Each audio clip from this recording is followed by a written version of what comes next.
नमस्कार साथियों, नवभारत टाइम्स देख रहे हैं। यहाँ पर मैं आपके साथ अभिषेक अग्रवाल हूँ। हमारे साथ बातचीत के लिए मौजूद हैं खिसकते जोशीमठ का नेतृत्व कर रहे अतुल सतीश जी। आप किसी परिचय के मोहताज तो है नहीं।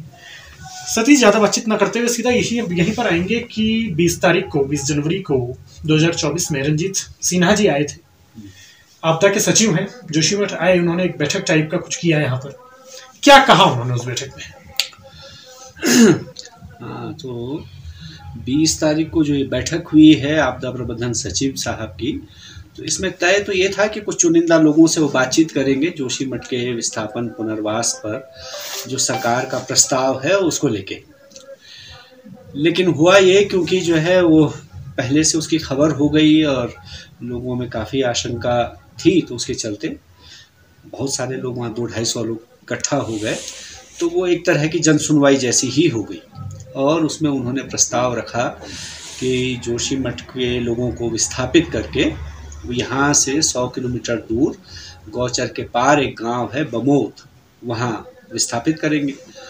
और उसमें ये प्रस्ताव रखा गया कि जिन लोगों का घर के बदले घर लेना चाहते हैं तो उनको घर के बदले घर वहाँ टाउनशिप बना करके देंगे, और जो लोग अपने घर का पैसा चाहते हैं उनको पैसा दे दिया जाए, फिर वो जहाँ चाहे वहाँ अपना घर बना लें और उनको भूमि का पैसा मिल जाएगा। लेकिन उसमें चिंताजनक बात ये हुई कि बहुत सारे ऐसे क्षेत्र जोशीमठ के जिनको कि लोग ये मान के चल रहे थे कि सुरक्षित इलाके हैं, वो भी डेंजर जोन में शामिल कर दिए गए। और जब वो डेंजर जोन का नक्शा लोगों ने देखा, जो इलाके जो क्षेत्र जो है शामिल किए गए हैं, तो उसमें दिख रहा है कि लगभग जोशीमठ की 60 से 70% आबादी जो है उसके अंतर्गत आ जा रही है। अब इतनी बड़ी आबादी जो है जोशीमठ से अगर आप स्थापित करने वाले हैं, तो उसमें बहुत सारे लोग यहाँ ऐसे हैं कि जिनका जो है जमीन यहाँ, पैदाइश यहाँ की, पुश्तैनी तौर पे यहाँ पीढ़ियों से रहते आए हैं, तो उनके लिए बड़ा झटका है, बड़ा दुखद है कि उनको यहाँ से जाना पड़ेगा। तो इसको लेकर के जनता में बड़ा व्यापक असंतोष और आक्रोश दिखाई दे रहा है। तो आक्रोश का मुख्य कारण ये भी है कि जो डेंजर जोन में इलाके शामिल किए गए हैं उनमें कोई बहुत तार्किकता, वैज्ञानिकता दिखाई नहीं दे रही है। यानी कि उसमें जैसे कि सेना के क्षेत्र को छोड़ दिया गया है, एनटीपीसी का जो पूरा जो सेटअप जहाँ है, उनकी कॉलोनी, उनका दफ्तर, उसको छोड़ दिया गया है, जबकि वो इलाके जो है सामान्य देखने पर भी बहुत संवेदनशील दिखाई दे रहे हैं। आर्मी का इलाका यहाँ जो है कोई अलग से सेपरेट क्षेत्र नहीं है, सिविल और आर्मी जो है साथ साथ ही रहती है। यानी कि सिविल का क्षेत्र और आर्मी का क्षेत्र, उसमें कोई बड़ा विभाजन नहीं है। तो तार बाड़ के इस तरफ सिविल के लोग रहते हैं, तार बाड़ के उस तरफ आर्मी के लोग रहते हैं। तो ये कैसे संभव है कि तार बाड़ के इस तरफ का इलाका डेंजर जोन में है और उस तरफ का इलाका डेंजर जोन में नहीं है? तो इसलिए लोगों में इसको लेकर के बड़ा आक्रोश है, बड़ा संतोष है, और तमाम तरह की चर्चाएं पिछले 2-3 दिनों से हैं। और इसी को लेकर के जोशीमठ बचाओ संघर्ष समिति ने भी अपना बयान भी जारी किया, हमने अपना स्टैंड भी बताया, और उसके अलावा जो है गांव-गांव में मीटिंग भी हो रही है, जिसमें 2-3 मीटिंग्स हम लोग कर चुके हैं और भविष्य की रणनीति हम लोग बना रहे हैं इसमें। जैसा कि आपने बताया कि हम लोग अभी रणनीति बना रहे हैं, भविष्य की रणनीति इस पर बन रही है, लोगों से बातचीत हो रही है, और मैं ये समझता हूं कि ये जो बातचीत वाला जो दौर रहा, ये लगभग पिछले 2 वर्षों से चल रहा है कि बातचीत हो रही है, शासन स्तर पर बातचीत हो रही है, वृहद आंदोलन भी हुआ, जनता सड़कों पर भी उतरी, जाम भी लगाया गया, सड़कों पर जनता बैठी भी, तमाम तरीके के आंदोलन किए, तमाम हथकंडे अपनाए गए, मुख्यमंत्री से मुलाकात हुई, और भी जो शासन स्तर से जुड़े हुए जो लोग हैं, जो अधिकारी हैं, जो नेता लोग हैं, उन सभी से बातचीत हुई। पर आखिर कमी कहाँ रह गई कि 2 सालों के लंबे अंतर के बाद भी आज जो जोशीमठ की स्थिति है वो वहां तक नहीं पहुंची जहां तक आप लोग उसको पहुंचाना चाह रहे थे, जो आप लोग चाह रहे थे कि भाई एक अच्छी नीति बनकर के तैयार हो जाए और जो लोग बेघर हो रहे हैं उनकी दोबारा से बसावट हो जाए, या जो जिन लोगों के दिमाग में जो टेंशन है कि वो कहाँ जाएंगे, क्या करेंगे, वो जो स्थिति है वो सामान्य हो जाए। वो अभी तक सामान्य नहीं हो सकी। कमी कहां पर रहेगी? देखिए, जो है हमारा जो लंबा आंदोलन चला, और उस आंदोलन की बड़ी सफलता तो ये है कि उस आंदोलन की गूंज जो है पूरे देश दुनिया में गई। जोशीमठ की जो स्थिति है वो देश दुनिया के लोगों ने देखी।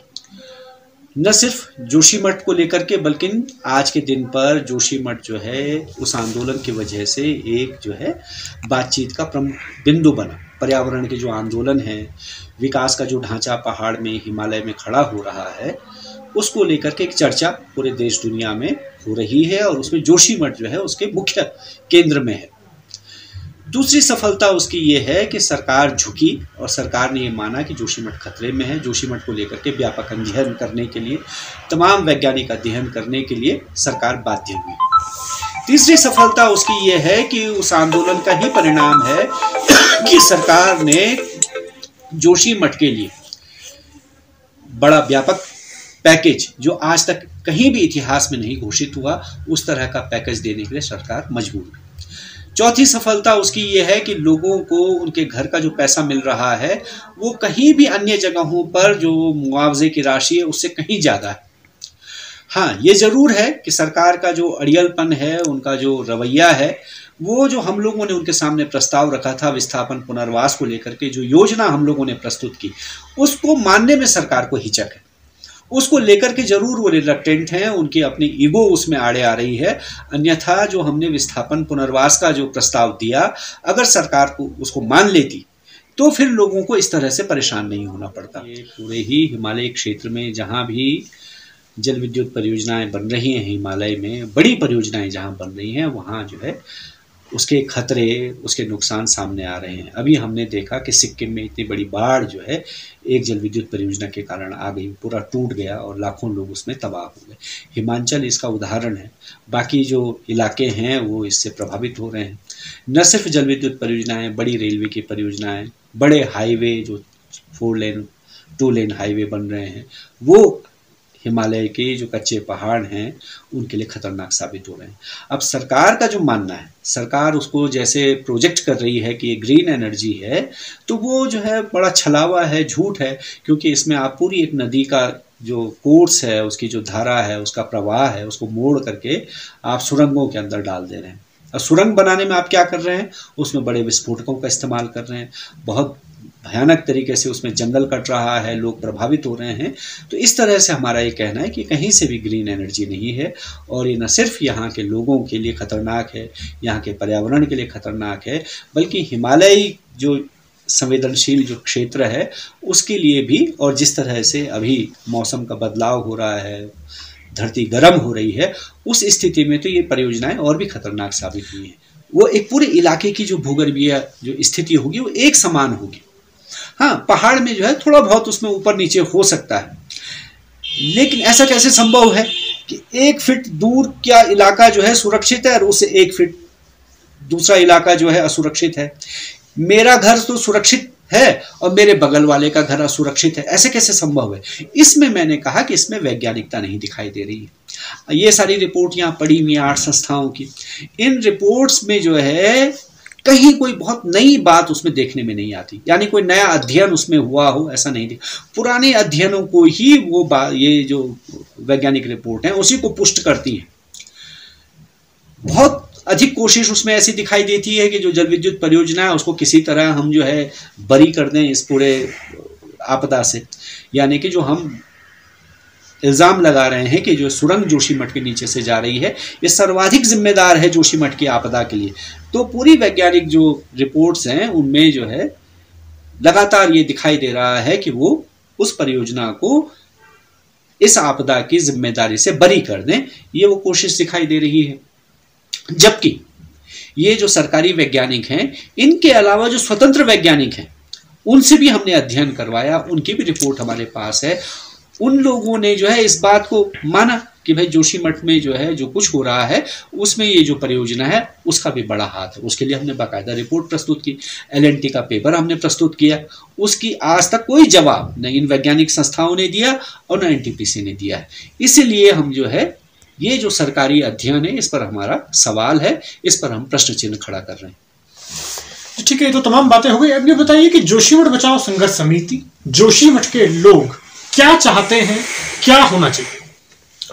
तो जोशीमठ बचाओ संघर्ष समिति ने अपने ज्ञापन में और जो सरकार के साथ हुई वार्ता है मुख्यमंत्री जी के साथ, या हमारे जो प्रशासन के साथ वार्ता हुई, स्वयं आपदा प्रबंधन सचिव के साथ जब उन्होंने हमसे सुझाव मांगे, उसमें हमने बार बार कहा कि अगर जोशीमठ का विस्थापन पुनर्वास होना है तो उसके लिए सरकार एक व्यापक नीति लेकर के आए, है ना।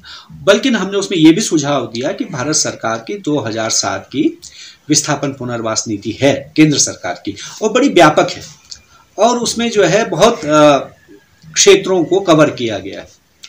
उस नीति को आप यहाँ लागू करें और उसमें जोशीमठ की जो व्यावसायिक स्थिति है और जो भौगोलिक स्थिति है उसको उसमें समाहित करें, उसको इंक्लूड करें।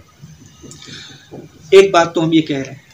दूसरा जो है, जो जोशीमठ की जनता भी चाहती है कि उसका विस्थापन अगर होना है, पुनर्वास होना है, तो वो जो ये जोशीमठ का जो क्षेत्र है इसके ही इर्द गिर्द, इसी के दायरे में 2 किलोमीटर, 4 किलोमीटर, 5 किलोमीटर के दायरे में हो, ताकि जो है उनकी जो पहचान है जोशीमठ से जुड़ी हुई, जो उनके सांस्कृतिक संबंध यहाँ हैं, उनके धार्मिक यहाँ आस्था के केंद्र है, उनके यहाँ परंपरागत संबंध हैं, उनकी जो सामुदायिकता है, सामाजिकता है, वो ध्वस्त न हो, वो खत्म ना हो।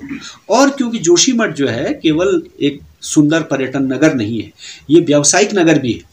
यहाँ जो है बहुत सारे लोग पर्यटन से होने वाली, तीर्थाटन से होने वाली जो आमदनी है उस पर निर्भर है। तो अगर जो है वो यहाँ से बहुत दूर धकेल दिए जाएंगे तो उनके सामने अपने रोजगार का, व्यवसाय का संकट पैदा हो जाएगा।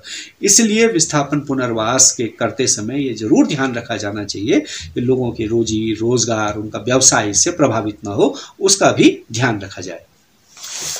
बहुत बहुत धन्यवाद आपका। आप अतुल सती जी को सुन रहे थे, जोशीमठ बचाओ संघर्ष समिति के नेता हैं। जब से जोशीमठ में दरारें पड़ने का सिलसिला शुरू हुआ तभी से मोर्चा संभाला हुआ है। वर्तमान की हालातों से हम सभी को रूबरू करवा रहे थे। देखते रहिए नवभारत टाइम्स। धन्यवाद।